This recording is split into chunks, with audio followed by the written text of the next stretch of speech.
શક્યતા કેટલી, પ્રદ્યુમનસિંહ? ના ના, હું મારું એક અંગત એવું માનવું છે કે એવી કોઈ રાજકીય વાત ન હોય. રૂપાલાજીને પોતાને જ આ લડવાની ઈચ્છા હું માનું છું ત્યાં સુધી ન હોય. આવા પ્રેશરવાળી સીટ જે રીતે લડે છે, કેમ કે હજી એનો આવનારા સમયના એનું પરિણામ છે ને હજી બહુ ખરાબ છે.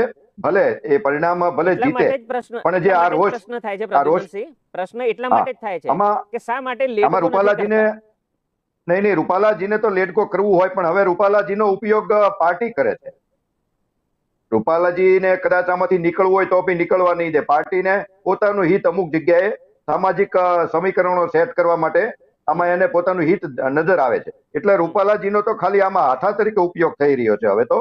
અને એ રૂપાલાજીને પણ હવે ખ્યાલ આવી જ ગયો હશે, કેમ કે રૂપાલાજી તો પોતે એ રીતના સિનિયર નેતા છે કે એક જ સીટ ઉપર રહેવું અથવા 2-4 મહિના ન લડવું તો એમને કોઈ ફેર ના પડે. એ રાજ્યસભામાં પણ જઈ શકે.